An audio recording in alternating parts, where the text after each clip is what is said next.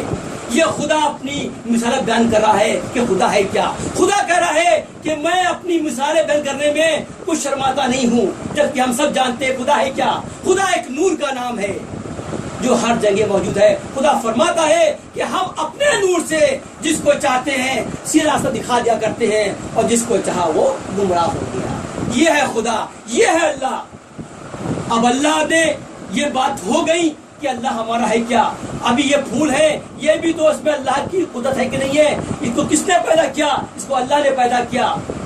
یہ چیزیں جتنی بھی ہیں، یہ آدمی کھڑا ہوا ہے، ایک ایک چیز کے اندر اگر دیکھو، اگر چھوٹی سی آنکھ خراب ہو جائے تو دنیا والے کہتے ہیں ڈاکٹر کہ 35,000 خرچ ہے، 50 خرچ ہے، اور ہمارا خدا یہاں پر ہر وقت ہر منٹ میں ایک نیا انسان پیدا کر رہے گا۔ انسان تو مدور ایک آگ بنانا مشکل انسانوں کے لیے، پھر بھی ہم اسی قدرت کو سمجھ نہیں پا رہے ہیں۔ اس کی قدرت ہے کیا؟ اگر کس نے سمجھا ہے اللہ کو، وہ واحد ہمارے نبی تھے۔ خدا نے اپنی وحدانیت کو پہچاننے کے لیے کہ میں اللہ ہوں، تو اللہ نے کیا کیا؟ اپنے نور ٹکڑے کو الگ کر دیا، اور جیسے ٹکڑا الگ ہوا تو یہ طواف کرتا ہے اللہ کا۔ یعنی اللہ نے سب سے پہلے اپنی وحدانیت کو پہچانوانے کے لیے جو خود ایک مخفی خزانہ تھی، اس نے اپنے نبی کو پیدا کیا، اور جیسے نبی نکلے وہاں سے وہ طواف کر رہے ہیں۔ وہ آج تک کے طواف خانہ میں جاری ہے، کبھی بند ہی نہیں ہوا۔ کوئی کہہ سکتا ہے کہ ایک پل کے لیے طواف ہوتی ہے سوائے نماز کے علاوہ جو فرض ہے؟ تو یہ وہ نبی تو اللہ نے دیکھا کہ میرا محبوب، میرا یار، میرا حبیب اتیاطات کر رہا ہے، تو کیا اللہ ایسے کو چھوڑ دے گا؟ تو اللہ نے کیا کیا؟ میں نے پہلے بھی کہا تھا، اللہ کے قرآن میں 99 نام ہیں، لیکن اللہ کے اور نام بھی تو ہیں۔ زبور میں 300 نام ہیں، تورات میں 300 نام ہیں، انجیل میں 300 نام ہیں، اور یہ نام کتنے 99، یہ تقریباً 999 نام ہیں۔ اس کے مطلب یہ ہے خداوند قدوس نے جس نے کلمہ پڑھ لیا، اللہ اس کو وسیع کر دیا، مقبول کو کر دیا۔ اے خداوند قدوس، تیری تعریف جتنے بھی کروں وہ کم ہے میرے مولا۔ اللہ نے اپنے کو کہا کہ رحمانو، تو نبی کیا کہا؟ رحمتن کہہ دیا۔ اللہ نے کہا رحیمو، تو اللہ نبی کہتے رحیمن کہہ دیا۔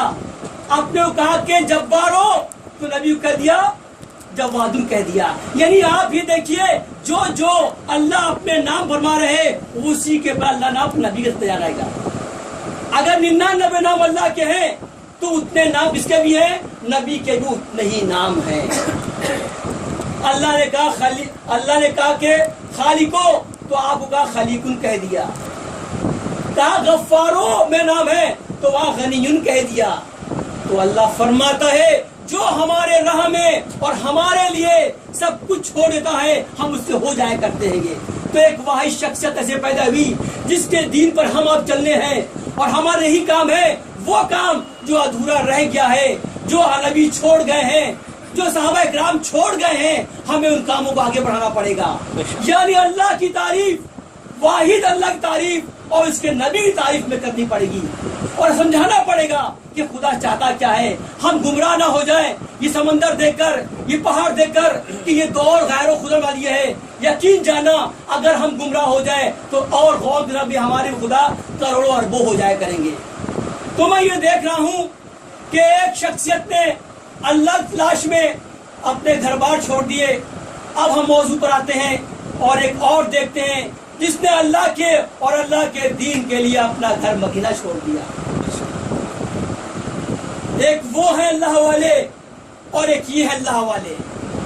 26 رجب سن 60 ہجری جیسے ہی جناب معاویہ کا انتقال ہو گیا اور یزید نے اپنی دعویداری پیش کر دی کہ اب میں یہاں خلیفہ ہوں، تو حسین کے پاس ایک پیغام آتا ہے کہ آپ کو یزید کی بیعت کرنی ہوگی. حسین اپنے گھر میں جاتے ہیں اور اپنے بھائیوں سے، اپنی بہنوں سے اور بچوں کو اکٹھا کرتے تمام بنی ہاشموں کو اور کہتے ہیں کہ لگتا ہے مجھے مدینہ چھوڑنا پڑے گا، تم سب تیاری کر لو، مدینہ اب ہمارے لیے نہیں ہے. جیسے مدینہ چھوڑنے کی بات آتی ہے تو سب ہکا بکا، یہ کیا کہہ رہے حسین، یہ کیا کہہ رہے ہیں؟ تو آپ فرماتے ہیں مجھے کل ولید نے بلایا ہے، گورنر نے بلایا ہے، مجھے جانا پڑے گا اور میں سمجھ رہا ہوں کہ وہ مجھے یزید کی بیعت کرنے کے لیے کہے گا، چنانچہ میں جاؤں گا گھر میں، تم گھبراؤ مت.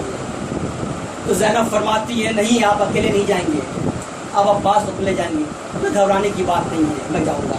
چنانچہ آپ جاتے ہیں، ولید کے پاس میں دیکھا حاکم بازو میں بیٹھا ہوا ہے، تو حاکم تو بیٹھ کھڑا، جو ولید کھڑا ہو جاتا ہے، ان کی تعظیم کرتا حسین کی، تو فرماتا ہے کہ مجھے پاس میں خط آیا ہے کہ آپ کو یزید کی بیعت کرنی ہوگی. یہ حسین آپ فرماتے ہیں تو جان تو یزید کیسا آدمی ہے، کہنا میں مجبور ہوں، میں مجبور ہوں. تو آپ کا ٹھیک ہے، کام کر دیں گے. حسین نے دیکھا آگے بازو کہ سب تلوار لیے کھڑے ہیں، آپ سمجھدار تھے، آپ نے کہا اتنا بڑا فیصلہ ہے میں یہاں کیسے کر لوں، میں عوام کے سامنے فیصلہ کروں گا. چنانچہ یہ وہاں سے نکل آتے ہیں. حاکم کہتا ہے کیا بےوقوف تمہیں گئی، آج ایک اچھا موقع تھا حسین کو شہید کرنے کا، تم نے چھوڑ کیوں دیا؟ تو آپ پلٹتے ہیں، تیری یہ جرت، گھبرا جاتا ہے. آپ گھر لوٹ کے آتے ہیں اور کہتے ہیں اب مدینہ میں رہنا بہت مشکل ہے، اب مدینہ چھوڑنا پڑے گا. اگر مدینے میں رہے تو مجھے یزید کی بیعت کرنی پڑے گی، اور یزید کی بیعت کرنے کا مطلب ہے کہ جو دین مصطفیٰ ہے، جو دین نانا ہے، وہ ختم ہو چکا جائے گا. ہمیں اپنے اسلام کی بجانا ہے، دین اسلام کی فتح کے لیے چھوڑنا پڑے گا. چنانچہ کہتے ہیں تیاری کر لو. اب دیکھا کہ ایک عجیب افراتفری ہے، مدینے والے کو معلوم پڑتا ہے کہ حسین تو جا رہے ہیں اور پورے اہل وفد لے کے جا رہے ہیں. لوگ چیخ چلاتے ہیں حسین ایسا مت کریے، آپ ایک بار یزید سے بیعت کر لیجئے. آپ کہتے ہیں یہ ممکن نہیں ہے، یہ ممکن نہیں ہے. چنانچہ ایک اللہ والا اللہ کے دین کے لیے مدینے کو چھوڑ دیتے ہیں. جب یہ مدینے کو چھوڑتے ہیں تو نانا کی درگاہ یاد آ رہی ہے، ماں کی درگاہ یاد آ رہی ہے، بھائی کی درگاہ یاد آ رہی ہے اور روتے ہیں. مدینہ چھوٹنا آسان کام نہیں تھا. سوچتے ہیں یہ وہی نانا تو ہیں جن سے ہم ملا کرتے تھے اور اب تو نہیں رہے، لیکن قبر لپٹ پر جایا کرتے تھے. روتے ہیں، چیختے ہیں بچے کے مافک، لیکن صرف اسلام کے خاطر، ایک اسلام کے لیے. چونکہ آپ کو معلوم تھا کہ نانا جان نے کہا تھا اے حسین تم مجھ سے ہو، میں تم سے ہو، تم حسین سے ہو. یہ کیا کہہ رہے ہیں، میں حسین سے ہوں، کیسے ہو گیا بات؟ یہ تب معلوم پڑا کہ ایک وقت ایسا بھی آئے گا کہ جب اسلام کی باغڈور حسین کے ہاتھ میں آ جائے گی. حسین مجھ سے ہے اور میں حسین سے ہوں. تب آپ سمجھ گئے کہ یہ وہی دن کا انتظار تھا. تو آپ روتے تو سو جاتے ہیں گے کہ خواب دیکھتے ہیں. خواب میں دیکھا کہ نبی کریم چلے آ رہے ہیں اور فرماتے ہیں اے میرے بچے، اے میرے نواسے، یہ وہی دن کی پیشن گوئی ہے جو تم آج کرنے جا رہے ہو. تم کو اللہ کی راہ میں شہید ہونا پڑے گا. آپ کی آنکھ کھل جاتی فوراً اور آپ نکلتے ہیں وہاں سے. مدینہ چھوڑ کر آپ مکہ پہنچ جاتے ہیں. کہ یہ سوچتے ہیں کہ ایک وقت ہمارے نانا یہاں پہ رہتے، ہمارے والد بھی یہاں رہتے، تقریباً 4 مہینے وہاں رہتے ہیں. لیکن وہاں پہ دیکھا کہ یزید نے وہاں پر بھی تمام حاجیوں کی بھیش میں 300 بھیج دیے مارنے والے. آپ نے کہا کہ اگر حسین نہیں یہاں رہے تو یہاں پہ جہاں خون بہانا حرام ہے، یہاں پر خون گر جائے گا. لوگ کہیں گے حسین کی وجہ سے یہاں پر خون گرا. جبکہ آپ جانتے تھے حج قریب ہے، تو آپ 8 ذوالحجہ 60 ہجری کو مکہ چھوڑ دیتے ہیں. اور اس کے بعد میں تقریباً ایک جگہ پہ نہیں آہستہ آہستہ آپ جرود پہ پہنچتے ہیں، سراویہ پر پہنچتے ہیں، ایسے آہستہ دمشق پہنچ جاتے ہیں۔ جب دمشق پہنچے تو آپ دیکھیں کہ ایک محرم لگ چکی ہے، 61 دن جاتے ہیں۔ جب وہاں پر پہنچتے ہیں بہت پیاسے تھے، دیکھا ریگستان کا علاقہ ہے، آپ نے کہا عباس تم فوراً خیمے گاڑو اور پانی وانی پلاؤ، تو آپ فوراً خیمے گاڑتے ہیں، کچھ پانی لیتے ہیں، بھرتے بھی ہیں، اور پتہ نہیں حسین کو کیا ہوا کہ تم اتنا پانی بھر لو، شاید کوئی آ رہا ہے حسین سبیل کے لیے۔ بولے یہاں کون آئے گا، یہاں پر کون آئے گا حسین، کہ تم تیاری تو کر لو۔ تو کچھ دیر بعد دیکھا چلا رہا قافلہ دور سے، جب قافلہ قریب ہے دیکھا وہ تمام گھوڑ سوار ہیں، اور جب قریب آیا تو دیکھا یزید بن حور آ گیا وہاں پر۔ یہ تو بہت پیاسا تھا، گھوڑے پیاسے تھے۔ حسین کہتے بہت تھکا ہے، پہلے اس کو پانی پلا دو۔ یہ ہے اسلام والے، یہ ہے اللہ والے، یہ ہے رسول والے، دشمنوں کو پانی پلا رہے ہیں۔ پھر کہا اس کے گھوڑے بہت پیاسے، کو پانی پلا دو۔ پھر جو پانی پلا دیا، جب دیکھا پانی پی چکے ہیں اور یہ حال تھا ہوتا کہ ہاتھ کپا رہے تھے، تو ایک فرقہ کہتا ہے، عباس کہتے کتنا اچھا موقع ہے، ان سب کو ہی قتل کر دو۔ حسین کہتے نہیں، قطعی نہیں، یہ ہمارے مذہب میں نہیں ہے، اللہ نے ہم کو یہ بتایا نہیں ہے۔ چنانچہ جب پانی پی لیا بیٹھ گئے تو یہی حور کیا کہتا معلوم ہے، مجھ کو یزید نے بھیجا ہے اور آپ کو چلنا پڑے گا، آپ یہاں رہ سکتے نہیں ہیں۔ ایک اللہ والا پانی پلا رہا ہے اور پانی پینے والا شکر کرتا ہے، یہاں پہ شکر نہیں ہوا، پہلے کہا تم کو چلنا پڑے گا کے لیے۔ تو یہی تو فرق ہے اللہ والوں میں اور غیر اللہ والوں کے اندر۔ اللہ والا ہمیشہ صبر کرے گا، شکر کرے گا، اور اس سے جو ہو سکے گا اللہ رب قربان کر دے گا۔ تو میں یہ دیکھ رہا ہوں کہ تلاش خدا کے لیے اگر وہ نکلتے ہیں تو اسلام بجانے کے لیے نکلتے ہیں۔ اے اللہ اور اللہ کے لوگ اور اللہ کے چاہنے والوں، زندگی کو دیکھو، ہماری زندگی ہے کیا؟ ارے کچھ بھی تو نہیں ہے۔ جو کچھ دینے والا ہے وہ رب العزت دینے والا ہے، اس کے علاوہ کوئی طاقت دنیا میں نہیں ہے۔ ہم اس کی راہ پر اس کو پانے کے لیے، اس کو سمجھنے کے لیے اگر اپنی دنیا چھوڑ دیں تو کوئی بڑے کام نہیں کیا، کیونکہ آخر گھر سب سے اچھا آئے گا۔ ہم یہ چاہتے ہیں کہ اس ہماری جو بات کری ہے، ہم نے بھی کہی ہے، آپ نے سنی ہے، آپ بھی اس پہ عمل کرو اور ہم بھی عمل کریں انشاءاللہ۔ اور یہ جو طریقہ ہے اللہ کی اور اللہ کے وعدے سمجھنے کا، اللہ کی ثنا کا، اللہ کی حمد کا، ہم ہر بیٹھے گھر جا کر یہاں پر بھی اگر راستے میں جا رہے ہیں تو صرف تعریف کرنا، اللہ کی تعریف کرنا چاہیے ہم کو۔ یہ اللہ کی تعریف ہر ذرے کے اندر ہے، اللہ کی تعریف ہر پھڑ کے اندر ہے۔ اللہ ہوا میں ہے، ارے اللہ کہاں نہیں ہے؟ اللہ ہر جگہ موجود ہے، لیکن ہم اتنے جاہل ہیں کہ ہم اللہ کو سمجھ نہیں پا رہے ہیں۔ ہم یہ دیکھ رہے ہیں کہ اللہ سب کچھ کرنے والا، وہ کہتا ہم نے کچھ بھی نہیں کیا، اور ہم جیسے معمولی سے جاہل لوگ ایک چھوٹا سا کام کرتے ہیں تو بڑے بڑے نام کرتے ہیں۔ تو یہی تو فرق ہے اللہ کے اندر اور ہمارے اندر۔ تو اے لوگوں جو اپنے باتیں کری ہیں اللہ کے بارے میں، اللہ کے دامن پکڑ لو، اللہ کی رسی پکڑ لو، مضبوطی سے پکڑ لو، کامیاب ہو جاؤ گے۔ ورنہ جیسے یہ کروڑوں جو ہیں بکھر گئے ہیں، ہم سب بکھر جائیں گے۔ اے خداوند قدوس تو ہم سب کو بچا لے، ہمیں فرما دے۔ اللہم صلی علی سیدنا مولانا وعلی آل سیدنا مولانا۔